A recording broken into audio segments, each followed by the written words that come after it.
চুল লম্বা করতে অনেক কিছু ট্রাই করেছেন, কিন্তু কিছুতেই চুলকে লম্বা করতে পারছেন না। সাথে চুল পড়ার সমস্যা রয়েছে এবং চুল অনেক বেশি রুক্ষ সূক্ষ্ম রাফ এন্ড টাফ হয়ে যাচ্ছে।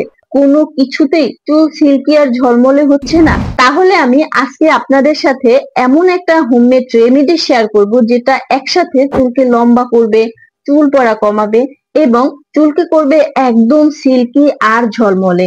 আসসালামু আলাইকুম, আমি সুবর্ণা। আমার ইউটিউব চ্যানেলে আমি সবসময় আপনাদেরকে প্রাকৃতিক উপায়ে কিভাবে চুল লম্বা করবেন, কিভাবে চুল স্বাস্থ্যকর রাখবেন আর কিভাবে ঘরে বসেই কার্যকর রেমেডি তৈরি করবেন সেটাই প্রতিনিয়ত শেয়ার করি। তাই যদি এই ব্যাপারগুলোতে আপনি ইন্টারেস্টেড হয়ে থাকেন তাহলে কিন্তু অবশ্যই চ্যানেল সাবস্ক্রাইব করে পাশে থাকবেন। আজকের এই ভিডিওতে যে রেমেডিটি বানাবো সেটা আমি নিজে ব্যবহার করেছি এবং আমার নিজের চুলের গ্রোথ, সিল্কিনেস এবং হেয়ার ফল রিডাকশনে দারুণ কাজ করেছে। তাই আমি চাইবো আপনারাও এই রেমেডিটা ট্রাই করেন এবং ইনশাল্লাহ ভালো একটা ফলাফল পাবেন। তো আজকের এই রেমেডিটা তৈরি করতে আমরা প্রথমে এখানে নিয়ে নেব 1 চামচ মেথি। মেথি এমন একটি উপাদান যা আমাদের চুলের জন্য একটা আশীর্বাদ। মেথির ভিতরে এমন অনেক উপাদান আছে যা চুলের জন্য অত্যন্ত দরকারি। মেথির ভিতরে আছে নিকোটিনিন অ্যাসিড এবং প্রোটিন, যা চুল পড়া রোধ করে, চুলের গোড়াকে মজবুত করে, নতুন চুল গজাতে সাহায্য করে, চুলকে ড্যান্ড্রাফ এবং স্ক্যাল্প ইনফেকশন থেকে সুরক্ষা দেয়। তো বন্ধুরা, এখানে আমি 1 চামচ নিয়ে নিলাম মেথি। মেথির উপকারিতা তো শুনলেন, মেথি কিন্তু চুলের জন্য দারুণ দারুণ দারুণ উপকারী। তো এরপরে আমরা এখানে নিয়ে নেব 1.5 চামচের মতো চাল। তোমরা যেই চাল দিয়ে ভাত রান্না করো সেই চালটা এখানে ব্যবহার করতে পারো। তো এখানে আমরা চাল নিয়ে নিলাম 1.5 চামচ। চাল কিন্তু আমাদের চুলের জন্য অত্যন্ত উপকারী একটা উপাদান। চাল চুলের জন্য বরদান ছাড়া আর কিছুই না। এমন অনেক উপাদান আছে চালের ভিতরে যা আপনার চুলকে পুষ্টি দিবে, চুলের গ্রোথকে বাড়িয়ে দিবে। চালের ভিতরে আছে ভিটামিন বি ও অ্যামিনো অ্যাসিড, যা চুলকে দ্রুত লম্বা করতে সাহায্য করে। চাল চুলে প্রাকৃতিক শাইন আনে এবং চুলকে জটমুক্ত রাখে। চুল ভেঙে যাওয়া অথবা চুলের আগা ফেটে যাওয়া এই সমস্যাগুলো সমাধান করে। আমি যখনই চুল পড়ার সমস্যা তৈরি হয় তখনই চাল দিয়ে একটা রেমেডি তৈরি করে ব্যবহার করে ফেলি এবং আল্লাহর রহমতে 1 থেকে 2 বার ব্যবহারে আমার চুল পড়া কমে যায়। এটা একদম আমার রিয়েলিটি আপনাদের কাছে শেয়ার করলাম। তো এখানে আমরা নিয়ে নিলাম চাল এবং মেথি।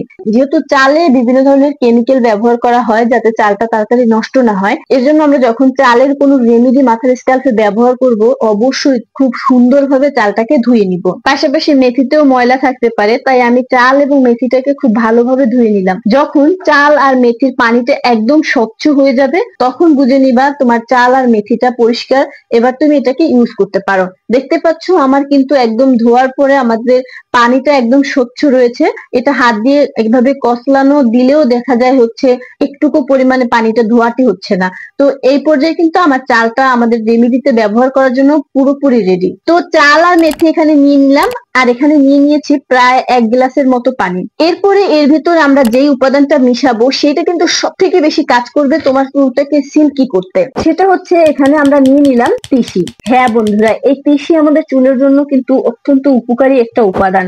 তিসির বীজে আছে প্রচুর পরিমাণে ওমেগা 3 ফ্যাটি অ্যাসিড, যা চুলকে ভিতর থেকে পুষ্টি যোগায়। এই তিসির বীজ থেকে তৈরি করা জেল যদি নিয়মিত মাথার স্ক্যাল্পে ব্যবহার করতে পারো, ন্যাচারাল কন্ডিশনারের মতো কাজ করবে এবং এই তিসির বীজ চুলকে সফট সিল্কি করে তুলে, চুলে ভলিউম ফিরিয়ে দেয়। তো এখানে আমরা নিয়ে নিলাম 3 চামচের মতো তিসি। এরপরে এই উপাদানগুলোকে ভালোভাবে মিশিয়ে আমরা এটাকে চুলোতে বসিয়ে দেব। এরপর এটাকে আমরা একদম মিডিয়াম আঁচে জাল করতে থাকবো। আমার মোটামুটি 20 থেকে 25 মিনিটের মতো সময় লেগেছে। 20 থেকে 25 মিনিট ধৈর্য সহকারে এটাকে জাল করতে হবে। আস্তে আস্তে দেখবা এটার কালারটা চেঞ্জ হবে। এর পাশাপাশি দেখতে পারবা চালগুলো সিদ্ধ হয়ে যাচ্ছে, মেথি যেটা ছিল সেটা সিদ্ধ হচ্ছে এবং যখন এইভাবে হালকা একটু আঠালো আঠালো হয়ে আসবে জেল টাইপের, তখন তোমরা এটাকে নামিয়ে নিবে।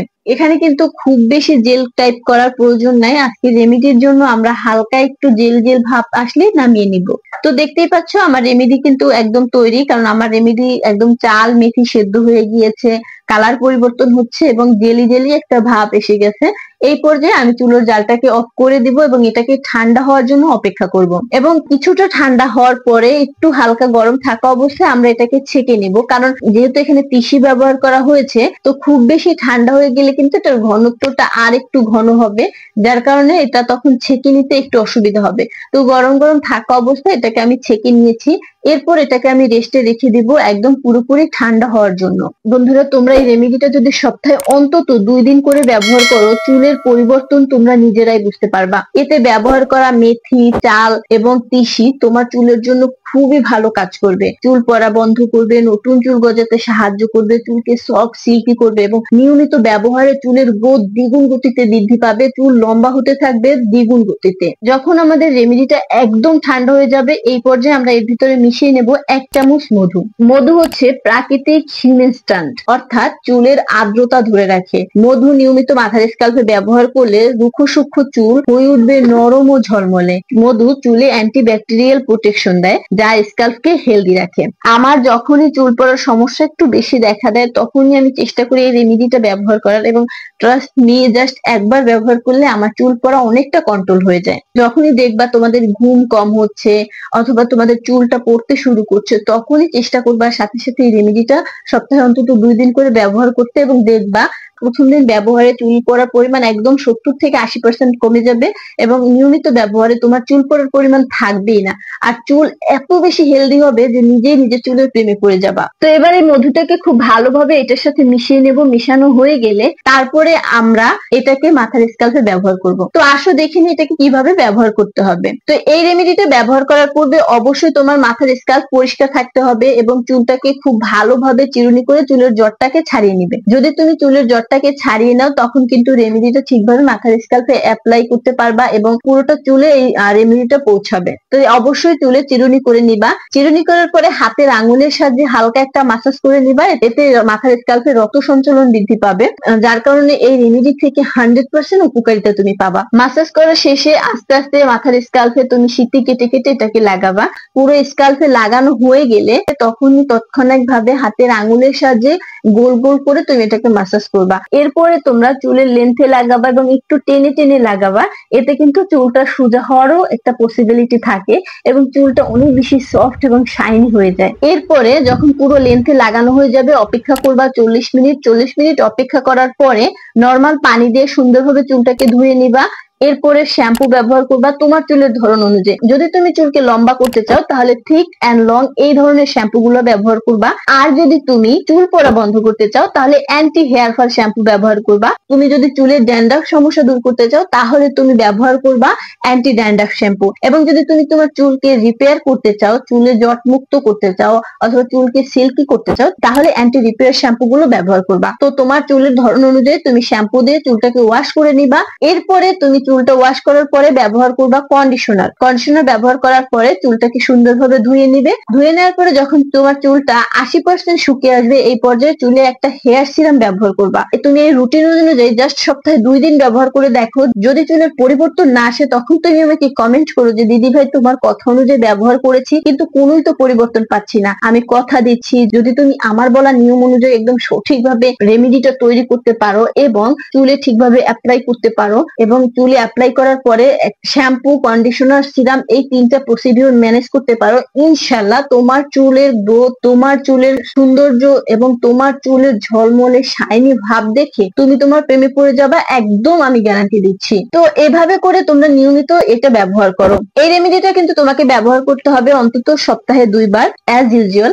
আসো চুলের যত্নে কিছু বাড়তি টিপস দিয়ে দেই। সপ্তাহে অন্তত 2 বার করে চুলে তেল লাগাবা, এতে চুলের আর্দ্রতা ঠিক থাকবে, চুল অনেক বেশি হেলদি থাকবে। কখনো গরম পানি দিয়ে চুল ওয়াশ করবা না, এতে চুল শুষ্ক হয়ে যায়। রেমেডি ব্যবহার করার সময় সিলিকন বা সালফেট যুক্ত শ্যাম্পু কখনো ব্যবহার করবা না।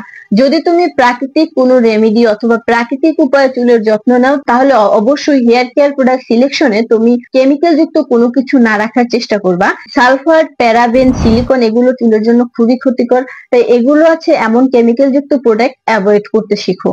খাবারে ভিটামিন ই, প্রোটিন এবং পর্যাপ্ত পরিমাণে পানি নাও, এতে কিন্তু চুল আরো দ্রুত স্বাস্থ্যকর এবং হেলদি হবে। কারণ একটা কথা মনে রাখবা, তোমার চুল তখনই স্বাস্থ্যকর এবং হেলদি হবে, সুন্দর হবে, ঝলমল হবে যখন তুমি ভিতর থেকে চুলকে পুষ্টি দিবে। আর আমাদের চুল কিন্তু পুরোটাই প্রোটিন দিয়ে তৈরি, এর কারণে তোমাকে দিনে অন্তত একটা ডিম খেতে হবে, বাদাম খেতে হবে, ইত্যাদি প্রোটিন জাতীয় খাবারগুলোকে বেশি বেশি খেতে হবে। তো এই টিপস গুলো ফলো করো এবং ভিডিওতে দেখানো নিয়ম অনুযায়ী রেমেডিটা তৈরি করে ব্যবহার করো, ইনশাল্লাহ বেটার একটা রেজাল্ট তুমি আশা করতে পারো। তো আশা করি ভিডিওটা তোমাদের উপকারে আসবে। তোমরাও ঘরে বসে এই রেমেডিটা তৈরি করে দেখো, ইনশাল্লাহ আমার মতো একই রকমের তোমরাও ফল পাবে। ভিডিওটি ভালো লাগলে অবশ্যই লাইক করে দিও, বন্ধুদের মাঝে শেয়ার করো, আর নতুন নতুন হেয়ার কেয়ার টিপস পেতে আমার চ্যানেলটি সাবস্ক্রাইব করতে ভুলবা না। তোমার চুল লম্বা হোক, হেলদি হোক এবং জীবনটাও অনেক বেশি সুন্দর হোক। তো দেখা হচ্ছে পরের ভিডিওতে, সে পর্যন্ত ভালো থাকবা। আসসালামু আলাইকুম।